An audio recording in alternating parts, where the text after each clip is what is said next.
I slide my Honda Civic between a gleaming Jaguar and a pearl-white Lexus in the Riverside Country Club parking lot. The contrast couldn't be more obvious, me practical sedan with its fading paint versus the luxury vehicles surrounding it like silent judges. I smooth down my department store dress, check my lipstick in the rearview mirror, and gather my courage. Some families have reunions in parks with potato salad and three-legged races. The Addams family has theirs at country clubs with champagne fountains and passive-aggressive competitions. The gravel crunches beneath my sensible flats as I walk toward the imposing stone building. Perfectly manicured lawns stretch in every direction, a green canvas painted with money and privilege. Through tall windows, crystal chandeliers cast golden light onto the gathering crowd. My stomach tightens. "Lauren, there you are." The hostess greets me with rehearsed warmth. "Everyone's already inside." Of course they are. Punctuality, another family competition I've apparently lost. The marble hallway feels endless, lined with framed photos of Adam's family triumphs. Cousin Michael at his law school graduation, Amanda accepting her business leadership award, Uncle Robert on his boat with some celebrity I should probably recognize. Not a single photo of me. I pause before entering the dining room, watching the familiar choreography through the doorway.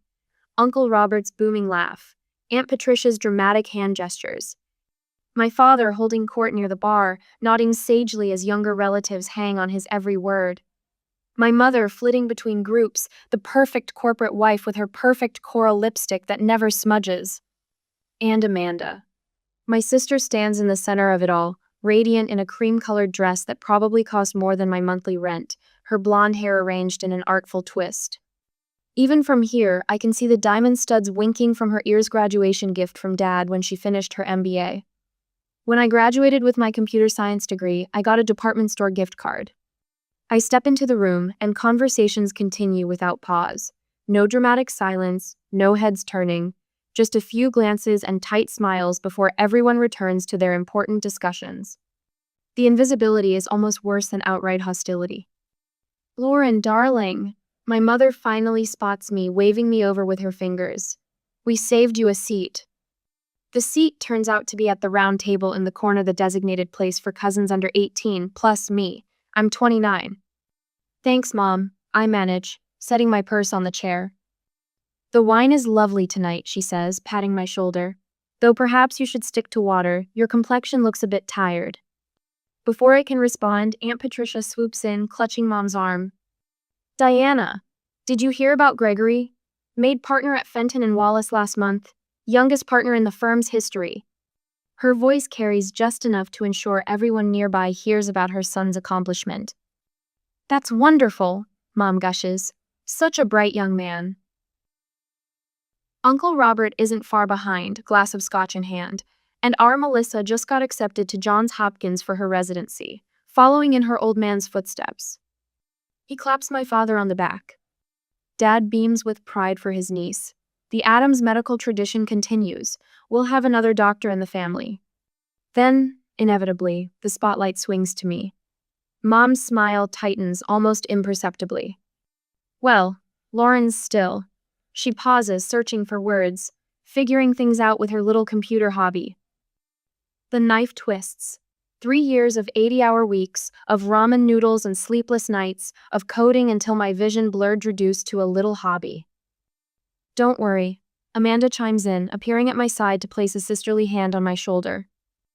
Her diamond bracelet catches the light. "I'm helping Lauren get a real job. My friend at Mercer Consulting might have an entry-level position opening up." The table nods approvingly. Such a good sister, helping her struggling sibling. I think back to 3 years ago, hunched over my laptop in my cramped studio apartment, surrounded by empty coffee cups and takeout containers. The code on my screen represented months of work on an AI recruitment system that could revolutionize how companies found talent. That night, my family had shown up unannounced for an intervention. "This fantasy has gone on long enough," Dad had said, his insurance executive voice leaving no room for discussion. "No more financial support for this experiment." Amanda had sat next to me on my futon, her voice dripping with concern. "I can network for you, Lauren, get you something stable, something respectable." Now she stands before our assembled relatives, announcing her latest career move. "I've applied to Horizon Tech's executive MBA program. It's extremely competitive, but my contact there says I have an excellent chance. The family murmurs their approval. Such a smart career move.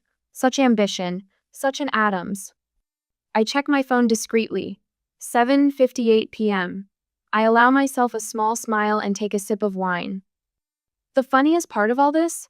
Amanda has no idea that the startup she dismisses as my hobby was quietly acquired by Horizon Tech last week, or that I helped design the AI system that screens their MBA applicants. At precisely 8 p.m., Amanda's phone buzzes. She pulls it from her clutch, her perfect eyebrows drawing together as she reads the notification. I take another sip of wine and wait. I got rejected from Horizon Tech. Amanda's voice cracks as she stares at her phone screen. The silver fork in her manicured hand clatters against her plate. The champagne bubbles in my glass seem to freeze mid-rise. Aunt Patricia stops mid-sentence about her son's law partnership. Uncle Robert's booming laugh cuts off sharply. Every Adam's head swivels toward Amanda like synchronized mannequins in a department store window. What? Mom's coral lipstick forms a perfect O of shock. Dad's insurance executive posture stiffens. That can't be right. They must have made a mistake. I take another sip of wine, letting the dry tartness linger on my tongue. That's interesting. What reason did they give? Amanda glares at me, her diamond earrings catching the chandelier light as she tilts her head. For a moment, I glimpse the little girl who used to blame me when she broke Mom's crystal figurines. It says, she clears her throat and reads from her phone with visible distaste. Your application has been filtered by our AI recruitment system. After careful consideration of your qualifications and our current cohort needs, we regret to inform you that we will not be moving forward with your application at this time. Dad's hand tightens around his Scotch glass. AI recruitment system? What nonsense. Computers don't make these decisions. People do. Actually, they do make these decisions now. I say, straightening my shoulders. The moment feels surreal. 3 years of work culminating in this perfect symmetry of justice. Amanda's eyes narrow. And how would you know anything about Horizon Tech's hiring practices? I place my wine glass on the table with deliberate care. Because I helped design that AI system. The silence that follows has weight and texture. I could frame it and hang it on the wall next to all those Addams family achievements. What are you talking about? Amanda's laugh sounds hollow. You work from your apartment. You don't even have an office. I say nothing. The most effective weapon in my arsenal now is silence. I've learned that from countless investor meetings where men in expensive suits talked over me until I stopped talking altogether. When I stopped filling the air with desperate explanations, they grew uncomfortable enough to actually listen.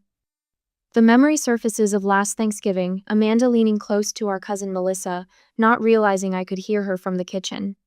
Lauren's having some kind of breakdown. Quit her job to play with computers all day. We're all so worried. Or Dad at the country club bar telling his golf buddies, my youngest is living in Fantasyland.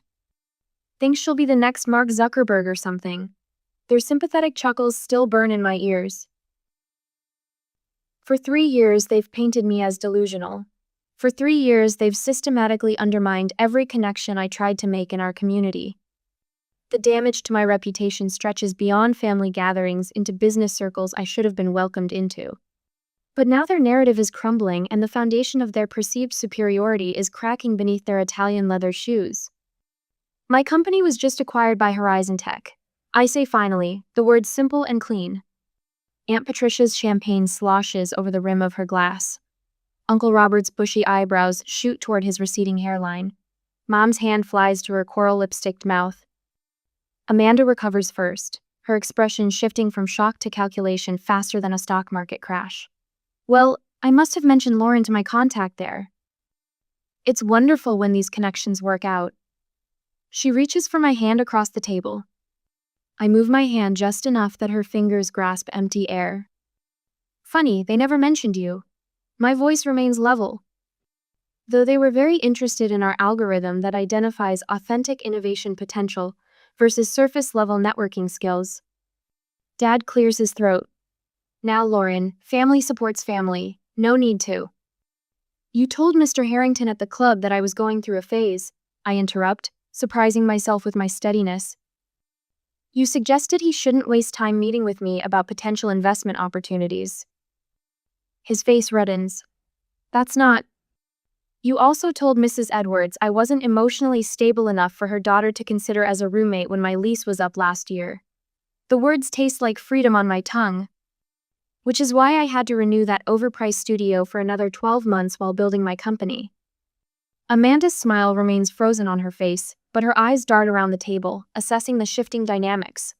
Lauren, really, this isn't the place. You told Bethany I was becoming weirdly obsessed with my computer hobby and suggested she stop encouraging me. I meet my sister's gaze directly. Bethany showed me the texts. The room feels charged with electricity. Every atom is calculating new equations, recalibrating their understanding of family hierarchy based on this unexpected variable. I reach for my phone and pull up the notification I've been waiting for all night. The family leans forward instinctively, like flowers towards sunlight, unaware they're about to be scorched. Would you like to see what the Wall Street Journal is publishing tomorrow morning? I turn my phone screen toward them. It seems they find my little computer hobby quite newsworthy. Is this some kind of joke? Dad's voice cuts through the murmuring that followed Amanda's announcement. His eyes narrow as he looks at me, suspicion hardening his features. Lauren, what exactly are you implying? The entire table has gone silent. Uncle Robert's Scotch glass hovers halfway to his lips. Aunt Patricia has stopped mid-gesture, her diamond tennis bracelet catching the light. I'm not implying anything. My voice comes out steadier than I expected. My company was acquired by Horizon Tech last week. I helped design their AI recruitment system. Amanda frantically taps at her phone, her manicured nails clicking against the screen. There's nothing online about any acquisition involving a company called. She stops, color draining from her face as something appears on her screen. Predictive Edge. I supply helpfully. That's the name of my company. Grandmother watches silently from the head table, her weathered hands folded neatly over her napkin. Her eyes, sharp despite her 83 years, haven't missed a thing. This is ridiculous, Dad says, standing up. His suit jacket falls open, revealing the gold watch chain across his vest. You're making up stories to embarrass your sister. Something shifts inside me. 3 years of doubt, of dismissal, of being the family disappointment, it all crystallizes into a strange, powerful calm. I rise from my chair, straightening to my full height. Horizon Tech acquired Predictive Edge for our AI recruitment technology. I say, my voice carrying across the dining room. Several country club members at nearby tables turn to listen. The same technology that just analyzed your application, Amanda. Even if this is true, Amanda hisses, her voice dropping to a harsh whisper, you got lucky. You have no real business experience. I look her directly in the eyes. I have 3 years of 17-hour days. What do you have? Dad steps between us, his insurance executive smile firmly in place. Family business should stay private, Lauren. This isn't the place. It stopped being private when you made it public criticism, I interrupt. The words feel foreign in my mouth. I've never interrupted my father before.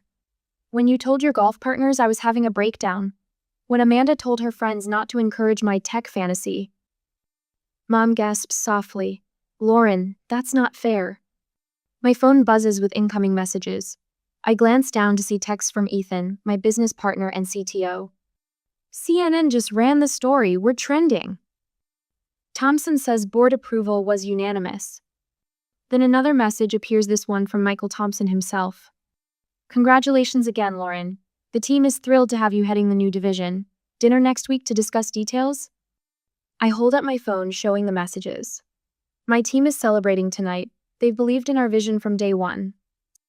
I swipe to a photo from our acquisition celebration 12, people raising champagne glasses in our cramped office, faces flushed with success and possibility.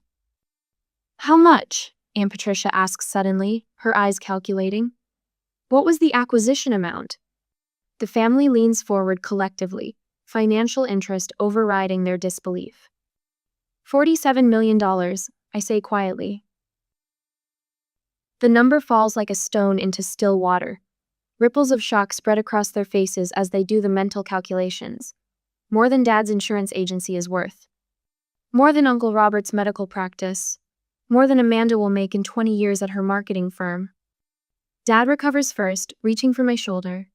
We always believed in you, honey. Your mother and I were just concerned about. Christmas, I say, stepping back from his touch. Last Christmas, when you forgot to send me an invitation because I was too stressed about my hobby. His hand falls away. The Riverside Business Alliance meeting, I continue, turning to Mom, when Dad introduced me as still finding herself to the Johnsons. Mom's perfect coral lipstick suddenly seems garish against her pale face. I look at Amanda.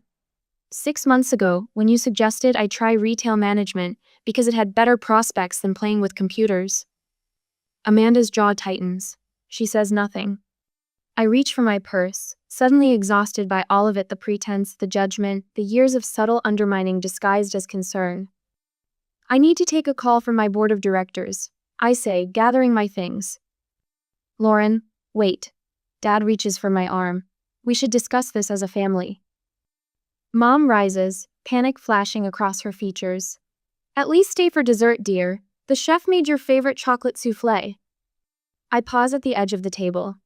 I'm sorry, I really do need to take this call. As if on cue, my phone rings in my hand. The screen displays Horizon Tech CEO, Michael Thompson. Dad's eyes widen as he reads the caller ID upside down. I answer, putting it on speaker. Hi, Michael, thanks for calling. Lauren, congratulations on the acquisition. Thompson's voice fills the sudden silence. We need to discuss your new position as VP of Innovation. The board is excited about your vision for expanding the platform. I meet Dad's stunned gaze over the phone. I'll be right with you, I tell Thompson, then end the call. For a moment, no one speaks. The family tableau before me frozen in shock, mouths slightly open, eyes wide would be comical if it weren't so sad. Lauren? Dad finally manages, his voice strained. Wait, please? But I'm already walking away, my sensible flat silent on the plush carpet, my back straight, my heart pounding with a strange mixture of vindication and grief. Behind me, I hear the scrape of chairs, urgent whispers, Amanda's voice rising in protest. But for the first time in my life, I'm not turning back to smooth things over, to apologize for taking up space, for being different, for pursuing my own path. I step into the cool evening air, taking my first deep breath in hours. The stars above the country club shine with startling clarity, as if I'm seeing them for the first time. My phone buzzes again. Another message from Thompson. Board meeting tomorrow at 9. Big announcement coming. You ready for this? I smile and type back. More ready than you know. I step outside onto the country club's stone terrace, phone pressed to my ear. Thompson is calling me. The evening air cools my flushed cheeks as I hear Michael Thompson's voice calm, confident, authoritative. Lauren, we need to finalize your leadership team before tomorrow's press release. Do you have anyone specific in mind for the senior developer position? From the corner of my eye, I catch movement. Amanda hovers near the French doors, pretending to admire a potted plant while straining to hear my conversation. Behind her, Uncle Robert and my father lean against the bar, their faces locked in identical expressions of concentration. The terrace windows reflect my family's awkward tableau, a clumsy surveillance operation conducted in designer clothes. I'm thinking Alex Rodriguez would be perfect. I say, deliberately raising my voice. He's been with me since the beginning. Brilliant architect, completely redesigned the matching algorithm last quarter. I turn slightly, making sure my words carry through the cracked window. And for the UX team, I want Jenny Prescott. Stanford graduate, former Google, turned down Microsoft to join us when we couldn't even offer health insurance. The names of prestigious companies float through the evening air like perfectly aimed darts. Each one lands with precision in my family's carefully constructed narrative about my hobby. Through the glass, I watch Amanda pull out her phone.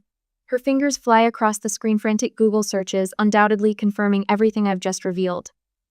My father touches his breast pocket, retrieving his own phone while muttering something to Uncle Robert. Absolutely, Michael. The board meeting at 9 tomorrow works for me. I'll have my assistant coordinate with yours. I don't have an assistant yet, but they don't need to know that. When I return inside, the energy has shifted completely. Conversations halt mid-sentence. Champagne glasses freeze halfway to lips. My grandmother, seated regally at the head table, watches the unfolding drama with bright, curious eyes. Amanda rushes toward me, phone clutched in her manicured hand. Lauren, you're all over TechCrunch. Horizon Tech acquires Adams Tech in landmark AI recruitment deal. Why didn't you tell us? The desperation in her voice can't mask her real question. How did you succeed without my help? I tried to tell you. I say simply. For 3 years. My father appears at my elbow, his hand suddenly warm on my shoulder. The same shoulder he refused to pat when I graduated with honors in computer science. Sweetheart, this is wonderful news. I always knew you had potential. His voice booms with the hollow enthusiasm he usually reserves for successful insurance clients. Let me call Tom Berenson. He's on the board at Merrill Lynch. He'll want to hear about this directly from me. Why would he need to hear it from you? The question escapes before I can stop it. Dad blinks, genuinely confused. Well, I'm your father. And that makes you qualified to explain my AI architecture to a banking executive? The silence that follows feels like stepping into an elevator shaft. Amanda taps frantically at her phone. I glimpse her Facebook app opening, fingers composing a status update. So proud of my little sister Lauren. Always knew her tech skills would pay off. Proud sister. Family support. Women in tech. 20 minutes ago, she was offering to help me find an entry-level position. Before I can respond, the country club door swings open. Javier Mendez strides in, his 6'4" frame commanding attention in a perfectly tailored charcoal suit. My business partner and CTO scans the room, spots me, and breaks into a wide grin. There she is, the woman of the hour. His voice carries across the dining room. Sorry to interrupt family time, but we've got that TechCrunch interview in 30 minutes. They want details on the innovation division you'll be heading. Every head turns. My mother's champagne glass freezes halfway to her lips. Javier extends his hand to my father.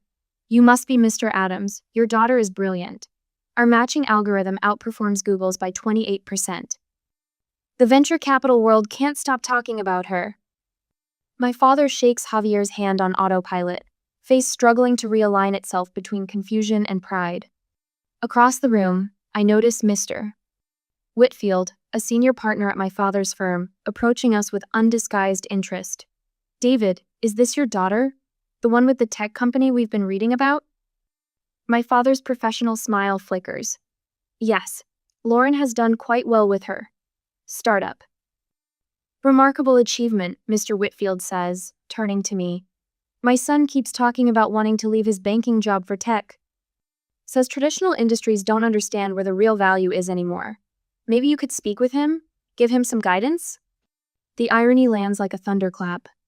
My father's colleague asking me for career advice. As I prepare to leave, my phone buzzes with a text from Michael Thompson. All done, big announcement coming. I smile, tucking the phone away without responding. My family has no idea what's really coming next. This acquisition is just the beginning. Amanda catches my arm at the door, her voice lowered to an urgent whisper. Lauren, we should talk. Really talk. Just the two of us. For the first time in years, my sister looks at me like I'm someone worth knowing. I glance at her, then back at the family that never believed in me. I'll call you, I say. I've got your number. In more ways than one. I step into the crisp evening air, savoring the moment of solitude before the inevitable confrontation. The parking lot lights cast long shadows across the pavement as I hear the country club's heavy door swing open behind me. Lauren, wait. My father's voice carries that familiar corporate command tone, the one that's closed million-dollar deals and silenced boardroom dissenters. I turn slowly, my hand still gripping my car keys. The entire Adams family procession approaches Dad leading the charge, Amanda flanking his right, Mom hovering anxiously behind them, with Aunt Patricia and Uncle Robert bringing up the rear guard. A family intervention in full formation. We need to have a private conversation, Dad says, straightening his custom suit jacket. His silver hair catches the light, making him look like the distinguished insurance executive whose photo hangs in the company lobby. Away from prying eyes. The thing about privacy, I respond, my voice steadier than I feel, is that it works both ways. Amanda steps forward, her eyes red-rimmed but calculating. Lauren, this isn't just about you, we're family. Whatever happens to one of us affects all of us. Funny how that philosophy only applies when I'm succeeding. Mom slides between them, her coral lipstick still perfect despite the tears welling in her eyes. Your grandmother is heartbroken, Lauren. She couldn't even finish her dessert. Grandmother seemed fine when I spoke with her earlier. In fact, she asked for my business card. Dad clears his throat, shifting to his practice speech voice, the one he uses for company retreats and retirement parties. Family supports family, Lauren. That's the Adams way. We pool our resources, our connections, our knowledge. We lift each other up. When exactly did you lift me up, Dad? Was it when you told your golf buddies I was having a midlife crisis at 29? Or when you called my landlord questioning my ability to pay rent? His face pales slightly. That's taken completely out of context. Amanda steps closer, her diamond bracelet catching the parking lot lights. You don't understand how hard this has been for us too, watching you struggle for years, refusing our help, isolating yourself. We were worried sick. Worried I might succeed without your permission? Lauren, Amanda's voice drops to a whisper. You're getting too big for your britches.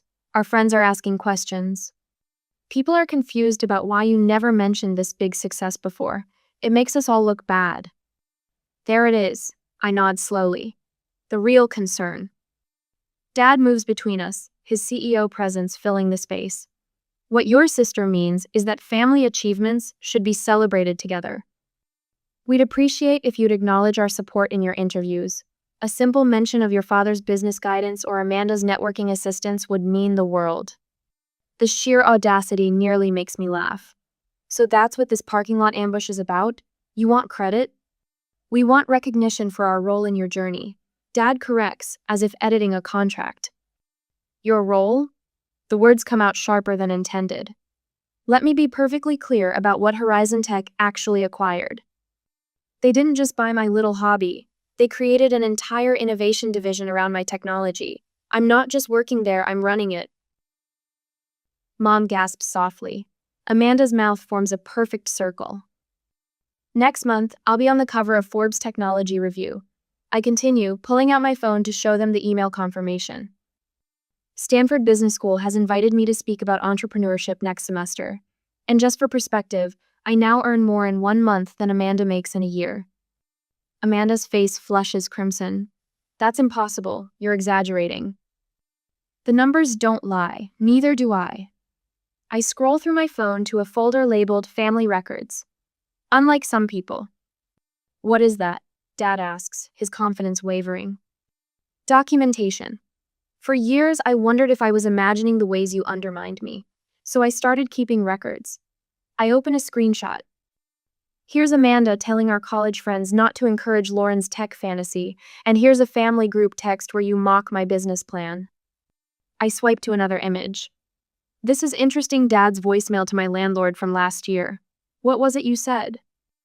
I'm concerned about my daughter's mental state and ability to fulfill her financial obligations. Their faces shift from defensive to horrified as I continue through the evidence, document by document, quote by quote, the systematic sabotage laid bare under parking lot fluorescents. Lauren, this is taken completely out of context. Dad stammers, reaching for the phone. I step back. Context is everything, Dad. And the context was always clear. You never believed in me. What do you want? Amanda finally asks, her voice barely audible. Money? Public apology? I look at my sister, the golden child, the perfect Adam standing diminished in her cream-colored dress. For a moment, I see beyond her facade to something almost resembling fear. Actually, Amanda, we have an entry-level position opening in my division next month, Market Research Associate. I'd be happy to put in a word for you, help you get a real job. Her face collapses. You can't be serious.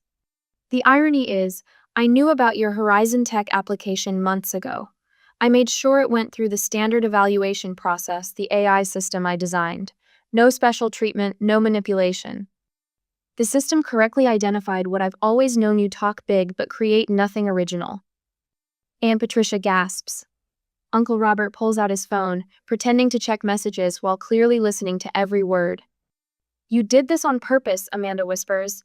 You engineered this entire humiliation. No, Amanda, you did this. All of you did. I just stopped protecting you from the consequences. I notice country club members lingering by the entrance, watching our family drama unfold. Dad's business colleagues whisper among themselves. The power shift is palpable, hanging in the air like the approaching summer storm.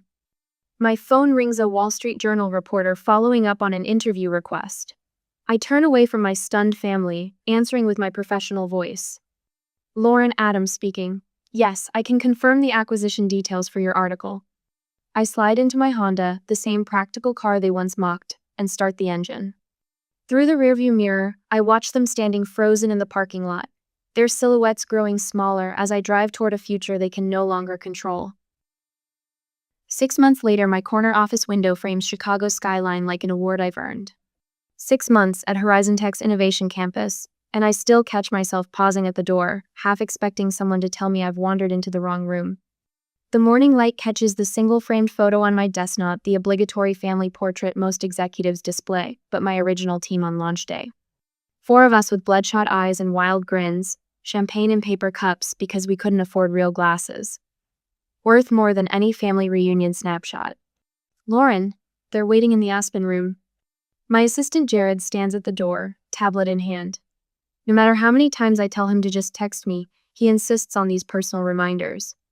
I suspect he likes checking that I haven't disappeared into coding mode and forgotten the outside world exists. Fortune 500 folks don't like waiting, he adds with a smile.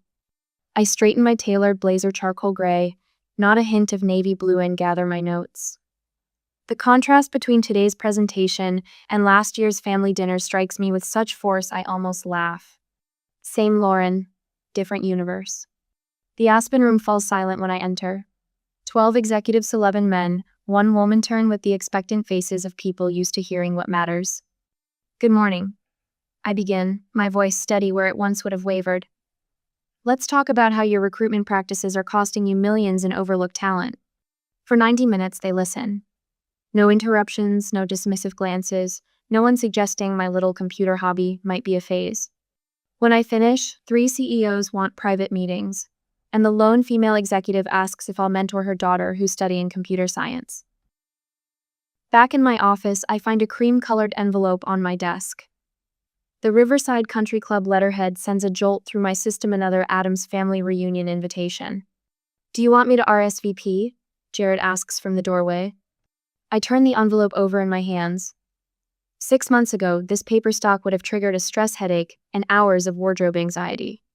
Now it's just paper. What's your gut telling you? Jared persists. My therapist asked the same question yesterday during our session about family boundaries. 4 months of weekly conversations about success, guilt, and conditional love have given me a vocabulary for what happened in that dining room last November. My gut says I've healed enough to attend without losing myself. I answer finally. But not enough to pretend nothing happened. Jared nods. I'll confirm. Your Tesla will be ready at 7. The company care, another surreal detail in my transformed life.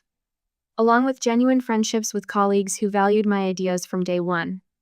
And my role as best woman at my business partner's wedding last month, where we toasted chosen family with real champagne in real glasses. Last week, at the Women in Tech conference, a young developer approached me after my panel. My family calls my startup a hobby, she confessed, voice breaking. They want me to get a real job in banking. I gave her my private email. Then I called my lawyer and established a scholarship fund for first-generation entrepreneurs facing family skepticism. Because sometimes success isn't about proving your family wrong. It's about proving yourself right and helping others do the same. I never expected to catch my own mother stealing from me on my wedding day. Yet there I stand in the corner of the Grand Horizon ballroom, watching Celeste and Sierra hunched over a stack of cream-colored envelopes. My champagne glass freezes halfway to my lips as Sierra's fingers deftly sort through cash and checks, tallying amounts in a small notebook while my mother nods approvingly. The room tilts slightly beneath my satin heels. This is supposed to be the happiest day of my life. Across the room, Elliot chats with his college roommates, his face relaxed and happy, unaware that my family is dismantling our future right under our noses. The champagne slips from my fingers. The glass shatters against the marble floor, sending crystal shards and bubbly liquid spraying across my ivory shoes. Several heads turn, but I barely register the stares. My mother and sister look up, startled, guilty expressions flashing across their faces before Celeste arranges her features into concerned, motherly worry. Laurel, honey, are you all right? she calls, sliding the envelopes behind her sequined clutch as if I hadn't already seen them. I cross the room, each step deliberate despite my shaking knees. What are you doing with our gift envelopes? Sierra shifts her weight, making herself smaller behind our mother, the same posture she's adopted since childhood whenever she's about to get away with something. We're just organizing them for you, dear. Celeste pats the stack. So many of our friends handed them to us instead of putting them in the card box. My pulse thunders in my ears. Last week at our rehearsal dinner, Celeste had made pointed comments about the wastefulness of even our modest $9,000 wedding while praising Sierra for her framed childhood photo gift, a lazy collage that took her all of 20 minutes to pose and assemble. The same dinner where my mother questioned our venue choice for the 5th time, wondering aloud if we really needed such an extravagant space. I'd like the envelopes now, please. I extend my hand, surprised to find it steady. Celeste waves dismissively. We'll keep them safe until tomorrow. You've got enough to worry about tonight. That money was given to me and Elliot. My voice doesn't waver. Well. Celeste exchanges a glance with Sierra, who suddenly finds the carpet fascinating. Your sister's in a difficult situation right now. That apartment of hers is just draining her, and with her 3rd career change coming up. You're keeping our wedding money? The words taste bitter on my tongue. Celeste sighs dramatically. Don't be selfish, dear. Sierra really needs this right now. It's only 60. 250. You and Elliot both have good jobs. $6,250. The exact amount we needed to finish paying off Elliot's student loans before starting to save for a house. They've counted it already. They've planned this. That's theft, I say, the word hanging between us like a blade. Sierra peeks around our mother's shoulder, eyes wide and watery, the same performance she's given since we were children. Lori, please. You've always had everything so easy. My roommate just moved out, and I can't cover rent alone. Easy? The word nearly chokes me. You think my life has been easy? Now, girls. Celeste's voice sharpens. Laurel, we're your family. We're just holding this money because Sierra needs help getting back on her feet. It's what families do, they help each other. Sierra nods vigorously behind her, but I catch the small, smug twitch at the corner of her mouth. I stare at them both, suddenly seeing with perfect clarity the pattern that's defined my entire life. Sierra needs, I provide. Sierra falters, I step aside. Sierra wants, I surrender. The fluorescent lights catch on my new wedding ring as I flex my fingers, steadying myself.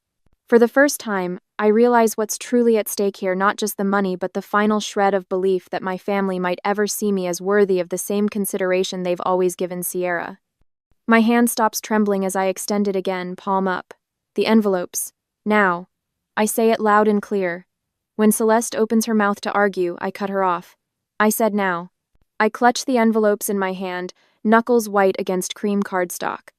Across the ballroom, my father stands with Elliot's uncle, nursing a glass of whiskey. The moment my eyes find him, Grayson's gaze skitters away like a cockroach caught in sudden light. His shoulders hunch forward slightly, the same posture he adopts when Celeste bullies him into uncomfortable situations. My heart thunders against my ribs. The steady rhythm of the string quartet fades to white noise as understanding crashes through me with brutal clarity. Not just my mother and sister.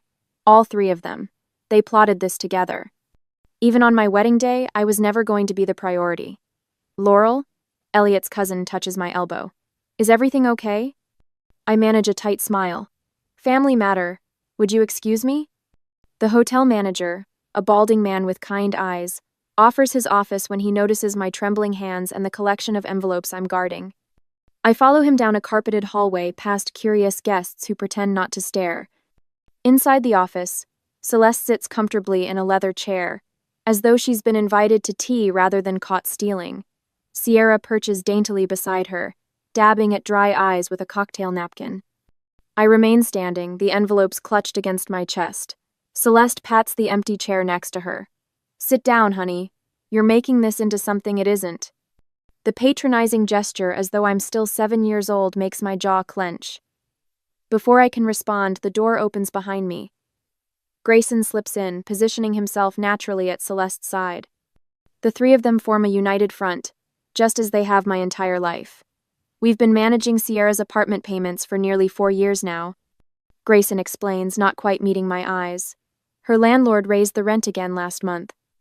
This would be her third career change, Celeste adds, smoothing non-existent wrinkles from her sequin dress.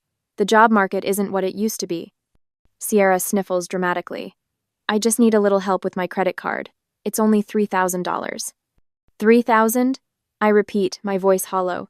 But you're taking $6,250 from us. The rest is for her new apartment deposit, Celeste explains, as if discussing the weather. The one she has now has terrible mold issues. The money they're stealing represents 8 months of careful saving. 8 months Elliot and I would need to add to our timeline for paying off his student loans. 8 more months before we could start saving for a house down payment, but the money isn't what makes my stomach twist into knots. It's the realization that they sat around their kitchen table, calculating exactly how much they could take from me on my wedding day.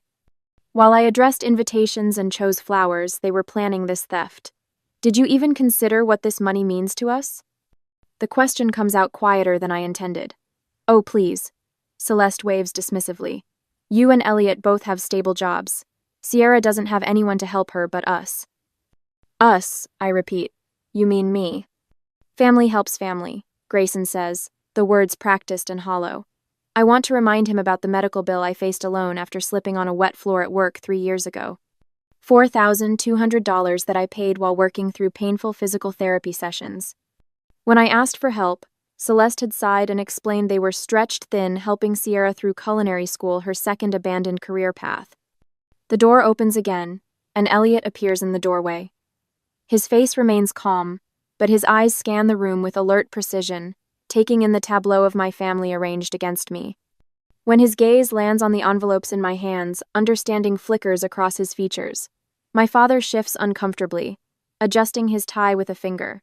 For the first time, I wonder if I should expose every instance of their favoritism from my childhood right there at my wedding, or if responding with quiet dignity would be the more powerful statement. Would revealing decades of pain change anything, or would it just give them another opportunity to dismiss me as too sensitive? Elliot steps fully into the room, closing the door behind him. The soft click feels like permission to finally speak my truth. The envelopes stay with us, I say, my voice finding its strength. Every single one. Laurel, be reasonable. My father starts, but falls silent when Elliot moves to stand beside me. The simple act, Elliot choosing his place next to me, rather than trying to mediate, speaks volumes. For once, someone in this room sees me as the priority, not an afterthought, not a resource to be drained for Sierra's benefit. Just me, worthy of defense, worthy of standing my ground. Sierra's face crumples into practiced tears, a performance I've watched since childhood whenever she didn't get her way. But for the first time, I don't feel the familiar pull to surrender, to smooth things over, to sacrifice my needs for family harmony. We're not discussing this further. I say, resting my hand on the envelopes. These gifts were given to Elliot and me to start our life together. Celeste opens her mouth to argue, but something in my expression stops her. Perhaps she finally sees what I've only just discovered myself, that her power over me has limits, and we've just reached them. And I will show them what I am capable of. Sierra's sniffling grows louder, like a faucet slowly being turned to full blast. She dabs at her eyes with a lace handkerchief, the same one our grandmother gave me before she passed. Wedding guests walking by the hotel manager's office slow their pace, necks craning to peek through the partially open door. Is everything okay in there? Aunt Patricia appears in the doorway, her concern painted across her face as her gaze darts between my tearful sister and me. Celeste springs into action with practiced precision. Oh, Patricia, just a little family matter. Laurel is upset with us for trying to help Sierra. Her voice drops to a stage whisper. You know how she gets when she feels like she's not the center of attention. My jaw tightens as Aunt Patricia gives me a look that borders on disapproval. The familiar weight of being cast as the villain settles across my shoulders. I'm not upset about helping Sierra. I say, my voice steady despite the fury bubbling beneath the surface. I'm upset about them stealing $6,000 from my wedding gifts. Aunt Patricia's eyebrows shoot toward her hairline. Before she can respond, Elliot appears behind her, and she steps aside, allowing him to enter. The memory of last spring's accident flashes through my mind, slipping on freshly waxed floors at work. The sickening crack of my wrist against marble, not unlike the sound of my champagne glass shattering moments ago. Then came the bills, $4,200 for surgery and physical therapy. I'd called my parents, voice small despite my 32 years, asking if they could help with even a portion. We just put down a deposit on Sierra's apartment, my father had explained over speakerphone. Bad timing, sweetheart. I learned later they'd fronted Sierra's entire security deposit plus first and last month's rent, $7,800 total, for an apartment she'd abandoned 4 months later for a better opportunity in a different neighborhood. I'd worked through the pain, typing reports one-handed for clients while attending physical therapy sessions I scheduled during lunch breaks to avoid missing work hours. For 6 months, I'd eaten ramen noodles and canned soup to pay down that medical debt. No help offered, none expected anymore. That's when I started my journal, a record of every financial inequity, every dismissal, every time my needs were deemed less important than Sierra's wants. Not out of pettiness, but as armor against the moments when I'd question my own memory, my own worth. Elliot's hand finds my shoulder, his touch grounding me amid the chaos of the moment. Remember what we discussed? He whispers close to my ear. We prepared for this. His steady presence reminds me I'm no longer facing my family's manipulation alone. My father steps closer, his wedding suit jacket unbuttoned, hands spread wide in that placating gesture I've seen 1,000 times. Laurel, after all we've done for you. Name one thing, I interrupt, the words bursting forth before I can stop them. Name one thing you've done that you didn't do twice as much for Sierra. Silence falls across the room like a heavy curtain. My father's mouth opens, then closes. My mother's fingers fidget with her pearl necklace. Sierra stares at the floor. No one speaks. No one can answer. In that silence, understanding washes over me. I've been keeping score not out of pettiness or jealousy, but as protection against their constant gaslighting, their insistence that I was imagining the imbalance that defined our family. Elliot steps forward, his movements calm and deliberate. He reaches into his suit jacket and pulls out a slim folder I recognize from our wedding preparation meetings. Mr. and Mrs. Whitman. He begins, his voice respectful but firm. Laurel and I anticipated there might be some confusion regarding the wedding gifts. My mother scoffs, but Elliot continues undeterred. We have documentation here, prepared by our attorney, regarding the legal ownership of gifts presented to us on our wedding day. He opens the folder, revealing neat stacks of papers. This includes a notarized statement confirming that all monetary gifts, regardless of who initially receives them, are legally the property of the married couple. I watch as my family's expressions shift. My father's face darkens with understanding. Sierra's eyes widen with dawning comprehension. But it's my mother's reaction that tells me everything. Her face drains of color as she realizes we came prepared for her scheme. For the first time in any family confrontation, I feel my spine straighten, my shoulders square. The hand that trembled earlier now rests steady at my side. My voice when I speak carries a certainty I've never felt before. You taught me a valuable lesson growing up. I say, looking directly at my mother. I learned to prepare for disappointment. The difference is, this time I prepared with evidence instead of just hope. Elliot slides the legal document across the table toward my father, who picks it up with reluctant fingers. You have 30 minutes to return the envelopes. I say, or we involve hotel security and potentially the police. My mother's mouth forms a perfect O of shock, as she realizes this isn't a negotiation, it's an ultimatum from the daughter who finally found her voice. But this is not the end. They will realize it soon. The hotel office falls silent. My father's shoulders slump as he reads. Celeste snatches the paper from him, her eyes widening with each line. You planned for this? The disbelief in her voice would be comical if it weren't so tragic. You expected us to take what doesn't belong to you? Elliot finishes, maintaining unwavering eye contact with my father. We hoped it wouldn't be necessary, but yes, we protected ourselves. The room feels smaller now, the air heavy with unspoken accusations. My father's gaze drops to his hands, the fight visibly draining from him as legal reality sets in. This is ridiculous. Sierra erupts, her composure fracturing. Laurel already has everything. A husband with a good job, a career she actually sticks with, financial stability. She doesn't even need this money. The outburst hangs in the air, raw and revealing. Not about need at all, but jealousy. Mr. Patterson, the hotel manager who's been quietly observing from the corner, clears his throat.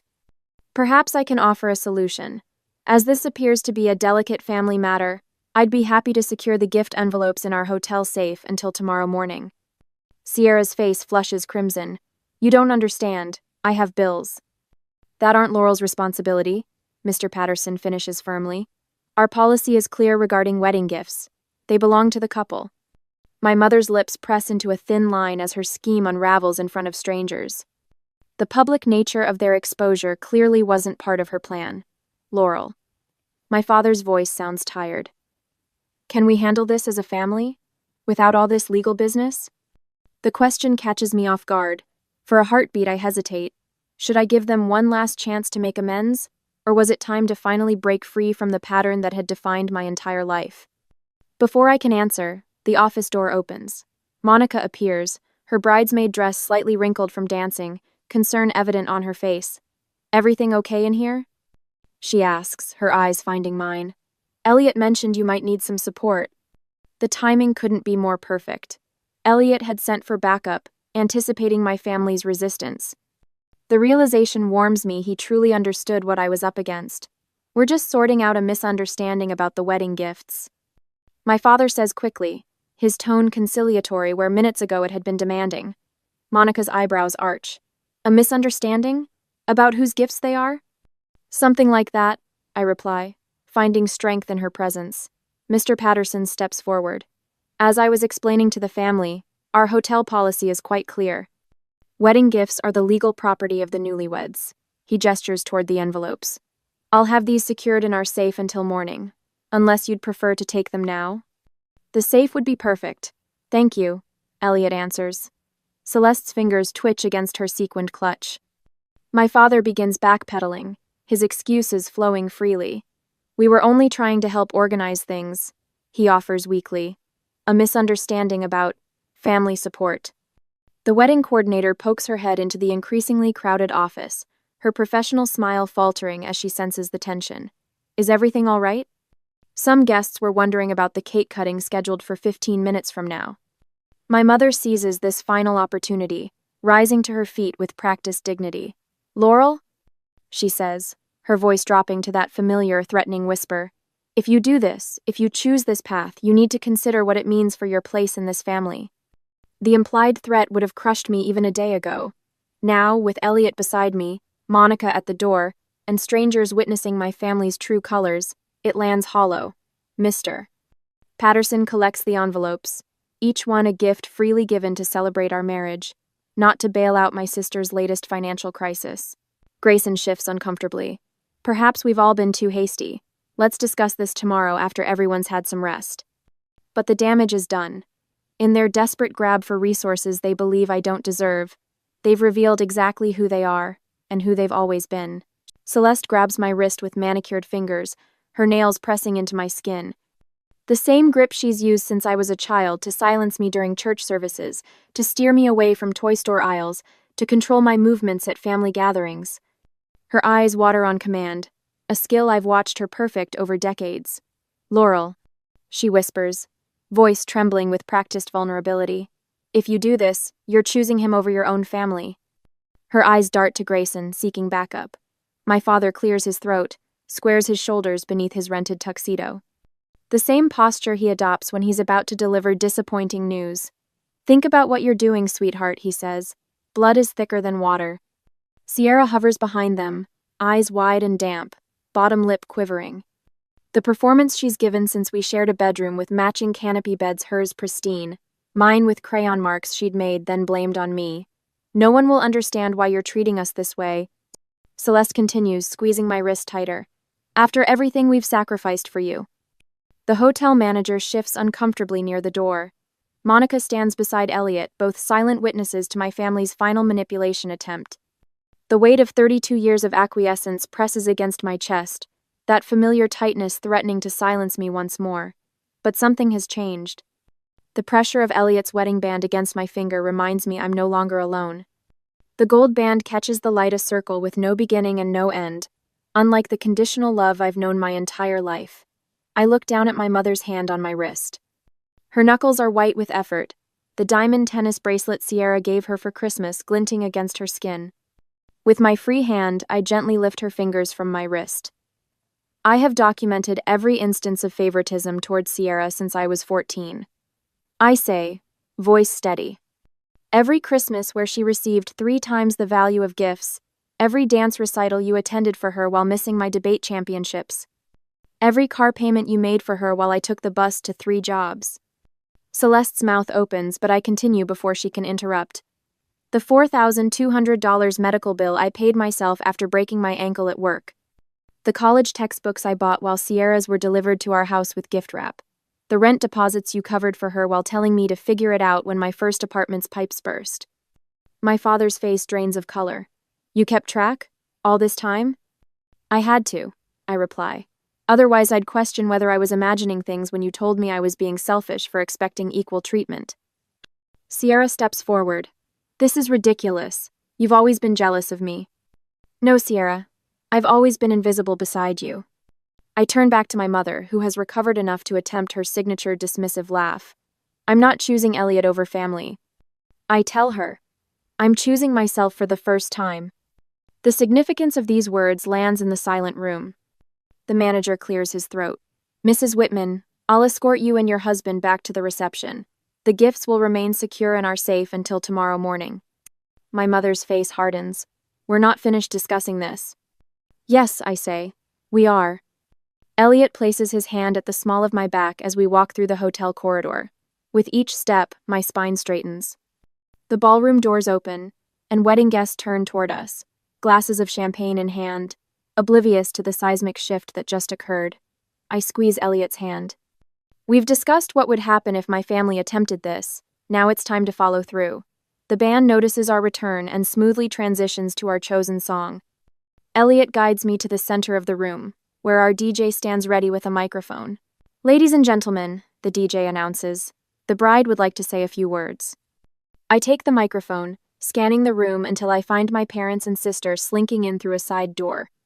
Sierra immediately turns toward the exit, but a cluster of elderly great-aunts blocks her path. Thank you all for coming today. I begin. My voice carries across the silent room. Elliot and I are overwhelmed by your generosity and support. Every card, every gift, every moment you've shared with us today reminds us what true family looks like. My gaze moves deliberately to Elliot's parents, who beam from their table near the dance floor. I especially want to thank Jim and Barbara Crane. I continue, for showing me what supportive parents look like, for treating me like a daughter from the moment we met, for demonstrating that love doesn't come with conditions or comparisons. A murmur ripples through the crowd. From the corner of my eye, I see my mother stiffen, her social mask slipping. She whispers something urgent to my father, who nods and begins gathering their things. To everyone who contributed to our future together, my voice catches, but I push through. Your generosity will help us start our married life on solid ground. We promise to honor your gifts by building something beautiful together.